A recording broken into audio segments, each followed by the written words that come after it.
할렐루야. 오늘 또 이 금요일 아침에 말씀과 기도로 하루를 시작하는 여러분 가운데 우리 주님의 크신 사랑과 은혜가 함께 하시기를 축복합니다.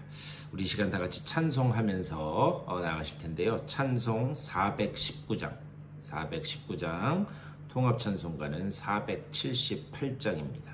주 날개 및 내가 편안히 쉬네.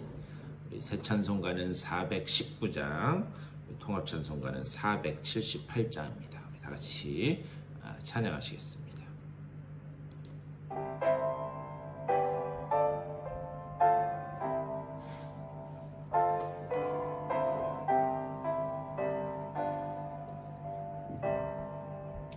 주 날개 및 내가 편안히 쉬네.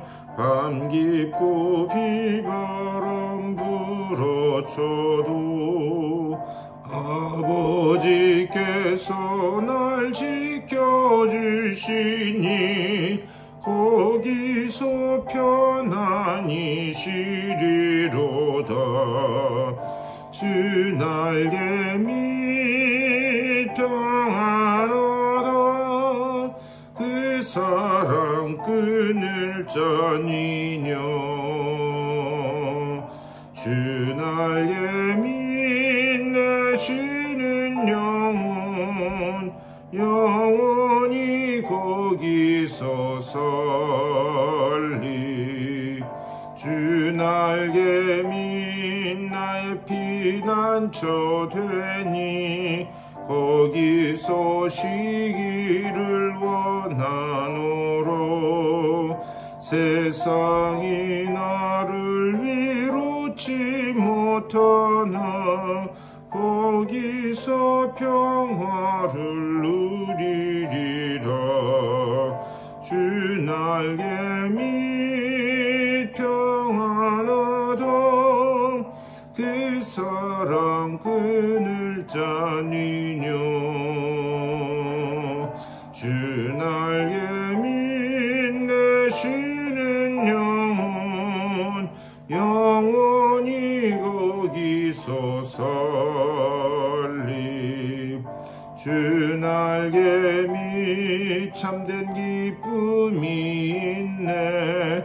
고달픈 세상 길 가는 동안 나 거기 숨어 돌보심을 받고 영원한 안식을 얻으리라. 주 날개 및 평안하다. 그 사랑 끊을 자니뇨. 주 날개 및 내 쉬는 영원히 거기서 살리. 아멘. 우리 다 같이 기도하겠습니다. 주님의 은혜를 감사드립니다. 오늘 또 우리들에게 귀한 한 날 허락하여 주시고 또 주님의 은혜 안에서 말씀과 기도로 시작하게 하시니 감사를 드립니다.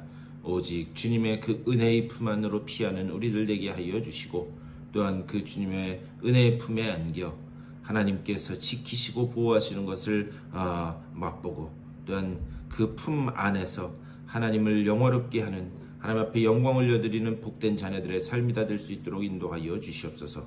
오늘 이 아침에도 주님의 말씀을 나눌 때에 말씀이 들려지게 하여 주시고 깨달아지게 하여 주시며 또한 그대로 살아갈 수 있는 믿음도 허락하여 주셔서 말씀 붙들고 승리하는 귀한 한 날 될 수 있도록 복 내려 주시옵소서. 감사꾸리 주 예수 그리스도의 이름으로 간절히 기도드리옵나이다. 아멘. 우리 하나님의 말씀 보시겠습니다. 오늘 열왕기상 15장 말씀인데요. 열왕기상 15장 1절에서 8절 말씀까지 보시겠습니다. 열왕기상 15장 1절에서 8절까지의 말씀. 우리 여러분 성경책 피시고 우리 15장 1절에서 8절까지 우리 다 같이 한 목소리로 받들어 읽겠습니다. 시작.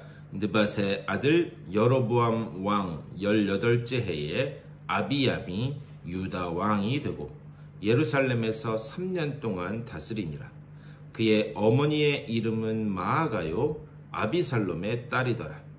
아비암이 그의 아버지가 이미 행한 모든 죄를 행하고 그의 마음이 그의 조상 다윗의 마음과 같지 아니하여 그의 하나님 여호와 앞에 온전하지 못하였으나 그의 하나님 여호와께서 다윗을 위하여 예루살렘에서 그에게 등불을 주시되 그의 아들을 세워 뒤를 잇게 하사 예루살렘을 견고하게 하셨으니 이는 다윗이 헷 사람 우리아의 일 외에는 평생에 여호와 보시기에 정직하게 행하고 자기에게 명령하신 모든 일을 어기지 아니하였음이라.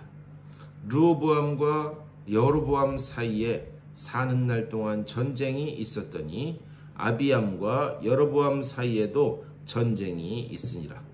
아비암의 남은 사적과 그 행한 모든 일은 유다 왕 역대 지략에 기록되지 아니하였느냐. 아비암이 그의 조상들과 함께 자니 다윗 성에 장사되고 그의 아들 아사가 대신하여 왕이 되니라. 아멘. 오늘 이 말씀 가지고 우리 말씀 나누도록 하겠습니다. 오늘 우리가 읽은 이 15장 1절 앞부분은 아비암이라고 하는 그 생소한 사람에 관해서 기록되어 있는 그런 말씀입니다. 그런데 이 아비암, 그 이름이 생소한 것만큼이나 그에 대한 기록도 매우 짧은 것을 볼 수 있어요. 그가 불과 또 3년밖에, 그의 재위 기간은 3년밖에 되지 않았습니다. 그런데 이 15장 말씀 이 앞부분을 잘 보시면요, 사실 아비암보다 그의 어머니에 대한 기록이 오히려 더 자세히 나와 있는 것을 알 수 있습니다. 왜 아비암에 대한 기록인데, 그리고 또 이 어머니의 그 기록뿐만이 아니라 우리 지금 8절까지 읽었는데 거기 보면은 아비암에 대한 이야기보다 다윗에 대한 이야기가 오히려 더 많이 나오는 것을 볼 수 있어요. 왜 그랬을까? 우선 1절과 2절에서 이렇게 말씀합니다. 느밧의 아들 여로보암 왕 18째 해에 아비암이 유다 왕이 되고 예루살렘에서 3년 동안 다스리니라. 그의 어머니의 이름은 마아가요 아비살롬의 딸이더라. 아비암 이야기를 하면서 아비암의 어머니의 혈통에 대해서 더 강조하고 있어요. 그 어머니가 누군가? 마아가다, 마아가. 그런데 그녀가 아비살롬의 딸이었다라고 그렇게 기록하고 있습니다. 이 아비살롬이 누군가? 여러분이 잘 알고 있는 사람, 바로 압살롬의 또 다른 이름입니다. 압살롬의 딸이었다. 다시 말하면 이 압살롬, 다윗을 향해서 반역을 행했던 다윗의 아들인 그 압살롬, 그러니까 이 아비암의 외할아버지가 압살롬이었다. 지금 그것을 볼 수 있어요. 그런데 3절에서 이렇게 말씀합니다. 아비암이 그의 아버지가 이미 행한 모든 죄를 행하고 그의 마음이 그의 조상 다윗의 마음과 같지 아니하여 그의 하나님 여호와 앞에 온전하지 못하였으나. 아비암 역시 그 아버지 르호보암이 했던 것처럼 똑같은 온갖 우상숭배에 빠져 있었다. 그런데 그 뒤에 뭐라고 기록하고 있는가? 그의 마음이 그의 조상 다윗의 마음과 같지 아니하여. 이제부터는 이제 다윗, 아비암에 대한 이야기를 안 하고 이제 다윗에 대한 그런 이야기를 계속해서 하는 것을 볼 수 있습니다. 지금 아비암 그리고 다윗, 이 둘을 지금 비교해서 이야기를 하는 거예요. 근데 여러분 한번 솔직하게, 우리 이미 사무엘 상하 말씀 새벽에 묵상했는데 다윗의 삶을 한번 보셨으면 좋겠어요. 아니, 사실 솔직하게 이야기해서 이 아비암과 비교했을 때 다윗이 그렇게 뛰어난 인물인가? 다윗은 어떤 사람인가? 다윗은 여러분 아시는 것처럼 간음과 살인을 저질렀던 그런 왕입니다. 그럼에도 불구하고 왜 다윗과 아비암을 비교해서 이야기하는가? 이것은 다윗의 어떤 윤리적인 부분이나 아니면 그의 어떤 일반적인 신앙, 그것을 말하는 게 아니에요. 다윗 일생의 어떤 특별한 한 부분을 강조해서 지금 이야기하고 싶다. 지금 그것을 우리가 봐야 됩니다. 4절에서 이렇게 말씀해요. 그의 하나님 여호와께서 다윗을 위하여 예루살렘에서 그에게 등불을 주시되 그의 아들을 세워 뒤를 잇게 하사 예루살렘을 견고하게 하셨으니. 여기 이 4절 말씀을 이해하려면 사무엘하 말씀을 좀 같이 봐야 됩니다. 우리 이미 봤지만 사무엘하 7장 12절 그 이하 말씀을 보면은 거기에서 그런 내용이 나와요. 여러분 아마 기억나실 거예요. 다윗이 오랜만에 이제 평화로운 시대를 맞습니다. 그리고 평화로운 시대에 자신이 지은 다윗 궁 안에 있어요. 그런데 그때 한 가지 기특한 생각이 떠오릅니다. 그게 무엇이었는가? 아니, 나는 이렇게 백향목궁에 있는데 하나님의 궤는, 하나님의 언약궤는 지금 저 천막에 있구나. 하나님을 위해서 내가 성전을 지어야 되겠다. 그게 그 이야기가 사무엘하 7장 그 12절 이하에 나옵니다. 그래서 그 생각을 나단 선지자에게 이야기해요. 그런데 그때 하나님의 말씀이 나단 선지자에게 임합니다. 그리고 그 나단 선지자에게 임한 말씀을 이 나단 선지자가 다윗에게 이야기를 합니다. 그때 그게 뭐냐? 내 수한이 차서 7장 12절 말씀이에요. 내 수한이 차서 내 조상들과 함께 누울 때에 내가 네 몸에서 날 내 씨를 내 뒤에 세워 그의 나라를 견고하게 하리라. 이게 무슨 말이냐? 이런 이야기예요. 야, 네가 나를 위해서 집을 짓는다고? 난 그런 거 원한 적 없다. 난 그런 건 오히려 내가 네 몸에서 날 네 씨를 내가 반드시 세우겠다. 이건 뭐냐? 결국 다윗의 후손을 통해서 오실 그 그리스도를 암시하는 말씀이에요.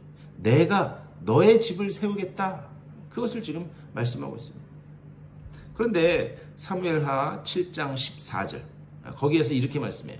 나는 그에게 아버지가 되고 그는 내게 아들이 되리니 그가 만일 죄를 범하면 내가 사람의 매와 인생의 채찍으로 징계하려니와. 이게 무슨 말이냐?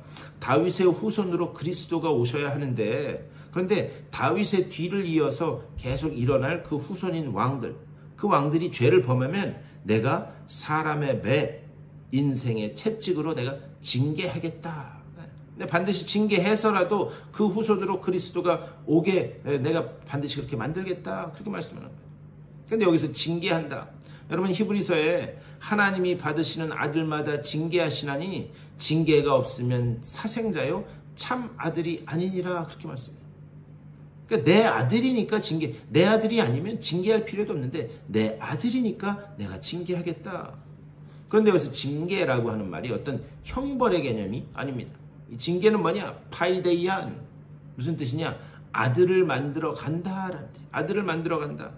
즉 아들이 될 때까지 내가 절대 포기하지 않겠다. 내가 절대 포기하지 않고 너를 깎고 너를 빚어서라도 내가 반드시 나의 아들로 만들어 가겠다라고 하는 하나님의 그 무시무시한 사랑, 그 무시무시한 고집이 담겨 있는 것이 바로 징계라고 하는 그런 거예요. 지금 하나님은 다윗에게 지금 이 약속을 하고 있는 겁니다. 그리고 지금 이 언약을 아비암이라고 하는 거듭되는 실패, 거듭되는 죄악 속에서 다시 다윗의 이야기를 꺼내서 하나님이 지금 아비암의 이야기 속에서 하시는 이유가 있어요. 뭐냐?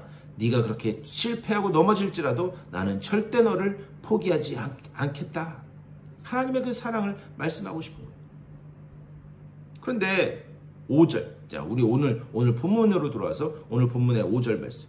이는 다윗이 헷 사람 우리아의 일 외에는 평생에 여호와 보시기에 정직하게 행하고 자기에게 명령하신 모든 일을 어기지 아니하였음이니라. 여기서 우리아의 일 외에는, 여러분 우리아가 누구지요? 우리아는 다윗의 인생에 있어서 가장 흑역사를 기억하게 하는 그런 인물입니다. 다윗이 최고의 절정을 맞고 있을 때 그는 밧세바와의 그 간음 사건, 그리고 우리아를 살인하는 그 살인으로 완전히 나락에 떨어지게 됩니다. 그때 하나님이 나단 선지자를 통해서 다윗의 죄를 무섭게 책망하세요. 그런데 그렇게 하나님께서 다윗의 죄를 책망할 때에 그는 소리도 없이 무너지게 됩니다. 악소리도 내지 못하고 무너지게 돼요. 그리고 거기에서 두 가지를 깨닫게 됩니다. 두 가지를 깨닫게 되는 그게 무엇인가? 인간의 본질이 죄악 덩어리구나. 인간의 본질이 죄악 덩어리. 그래서 그가 그 시편에서 내가 모태에서부터 죄악 중에 출생하였으며 그 이야기를 그렇게 고백하고 있는 거예요. 그렇기 때문에 인간에게는 중보자가 오셔야 되겠구나. 그리스도를 바라보게 됩니다. 그래서 하나님이 기뻐하시는 것은 제사가 아니라 상한 심령이라. 여러분, 구약시대에 제사가 필요 없다? 이것은 굉장히 위험한 무시무시한 발언이었어요. 하나님이 기뻐하시는 제사는 상한 심령이구나. 이것은 그리스도를 바라보면서 한 그런 고백의 시입니다. 이 사건을 계기로 그의 인생이 완전히 바뀌게 됩니다. 그렇다면 오늘 이 아비암의 그 역사를 말씀하면서 의도적으로 다윗의 이야기를 꺼내놓은 그 하나님의 의도는 무엇인가? 이런 거예요. 다윗이 헷사람 우리아의 일 외에는 평생에 여호와 보시기에 정직하게 행하고, 여러분 사실 다윗의 일생을 보면은요, 우리아의 일 이외에도 그 뒤에 계속해서 그는 끊임없이 죄를 지었습니다. 하지만 다윗이 옳았던 것은 무엇인가? 그는 넘어지고 넘어질지라도 다시 일어서서 다시 또 꼬꾸라지는 한이 있더라도 십자가 앞으로 꼬꾸라질 수 있었다. 그런 은혜가 다윗에게 있었다. 지금 그것을 말씀하고 있는 거예요. 하나님의 말씀은 이것을 온전하다, 정직하다 이렇게 말씀하는 거예요. 얼마든지 사람은 실수하고 넘어질 수 있습니다. 하지만 그때 다시 일어나서 다시 또 넘어지더라도 십자가 앞으로 넘어지는, 이것은 무엇을 고백하는 것인가? 주님, 저는 오늘도 주님의 자비가 아니고서는 단 한순간도 설 수 없는 그런 죄악 덩어리입니다. 이 고백으로 나오는 것, 그것이 바로 상한 심령이다 이렇게 말씀드릴 수 있어요. 그리고 이것이 참된 예배이다. 그래서 다윗이 고백하는 거예요. 제사가 아니라 상한 심령, 상한 심령으로 주님 앞에 나오는 것, 하나님이 그것을 기뻐하신다. 그런데 다윗은 이렇게 처절하게 무너지는 그 과정을 통해서 용서도 받지만 함께 징계도 받습니다. 하나님은 공의의 하나님이시기 때문에 야, 나 죄 없는 것으로 할게, 그렇게 하고 넘어가지 않으세요. 그렇게 하면 십자가의 그 사건이 성립될 수 없기 때문입니다. 결국 어떻게 되는가? 밧세바와의 간음을 통해서 태어난 아이가 죽게 됩니다. 또한 그 아들 압살롬의 반역에 의해서 방방곡곡 쫓겨다니게 됩니다. 그리고 그 압살롬이 누구냐? 바로 오늘 말씀에 나온 아비암의 외할아버지가 되게 되는 거예요. 그리고 사무엘하 12장 말씀, 이 밧세바 사건 이후에 사무엘하 12장 말씀을 보면 칼이 내 집에서 영원히 떠나지 아니하리라 이렇게 말씀하세요. 그래서 오늘 우리가 읽은 열왕기상 15장 6절, 거기서 일부러 이걸 기록하고 있어요. 르호보암과 여로보암 사이에 사는 날 동안 전쟁이 있었더니, 그리고 그 뒤에 7절에서도 아비암과 여로보암 사이에서도 전쟁이 있었다. 하나님은 용서하시지만 그 잘못한 것에 대해서는 징계하신다. 왜 징계하시는가? 그렇게 해서 아들을 만들어 가시기 위해서 어떻게든 깎아내고, 그리고 어떻게 해서든 만들어 가면서 내 아들로 내가 반드시 너를 세우겠다라고 하는 그 하나님의 포기하지 않는 삶, 이 일부러 기록하고 있습니다. 하나님은 오늘 본문에서 왜 다윗을 말씀하고 있는가? 포기하지 않는 하나님의 그 무시무시한 사랑, 하나님의 그 성실하심, 그것을 드러내기 위해서 오늘 아비암 이야기를 하면서 다윗의 이야기를 말씀하고 있다라는 것을 볼 수 있습니다. 우리는 이 하나님의 포기하지 않는 그 사랑, 우리를 어떻게든 하나님의 자녀로 만들어가고자 하는 그 사랑에 이미 붙들림 받은 백성들인 줄 믿습니다.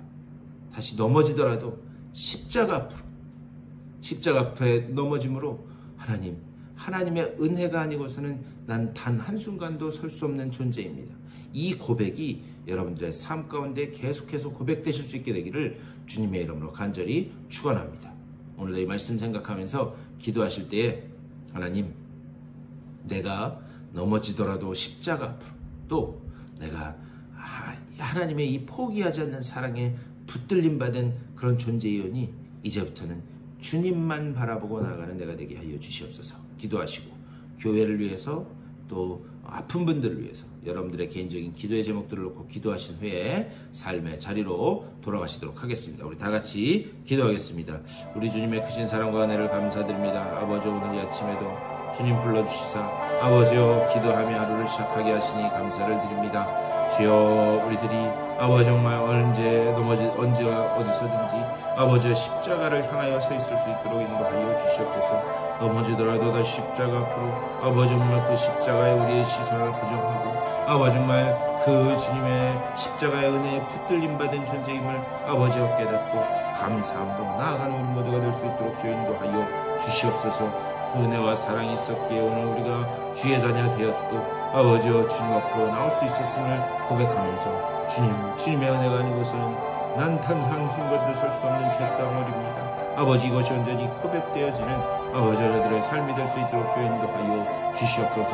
주여 우리 교회를 주님께서 붙잡아 주시고 주님의 이 포기하지 않는 사랑이 아버지 우리 교회를 통하여 계속해서 흘러가고 주변에 전해질 수 있도록 주여 인도하여 주시옵소서. 그 길로 나아갈 수 있도록 주님 붙잡아 주시고 그 길로 인도하심을 보며 하나님 앞에 영광을 올려드리는 주님의 귀한 백성들 다 될 수 있도록 주여 붙잡아 주시옵소서. 주님의 그 도와주시는 그 손길을 아버지 은혜의 손길을 바라며 나가게 하여 주시되 특별히 육체의 질병으로 고통받는 아버지 우리 믿음의 지체들이 있습니다. 주님 찾아가시고 주님께서 회복케 하시고 다시 일으켜 세우시는 귀한 역사가 아버지와 나타날 수 있도록 주여 인도하여 주시옵소서. 하나님 다시 일으켜 세우심을 보며 주님 앞에 영광을 올려드리게 하여 주시되 아버지와 건강한 육체로 주님 앞에 나올 수 있도록 인도하여 주시옵소서. 오늘 하루도 말씀과 기도로 하루를 시작한 저들 가운데 주의 놀라운 그 하늘의 은혜를 더하여 주시사 아버지와 온전히 주님께서 주신 그 은혜로 다시 일어서고 다시 십자가를 붙들고 아버지 정말 다시 힘과 용기를 가지고 일어서는 귀한 자들의 삶이 될 수 있도록 주여 붙잡아 주고 인도하여 주시옵소서. 저들의 삶 가운데 하나님의 변치 않는 은혜로 채워주시고 오늘 주님 있습니다.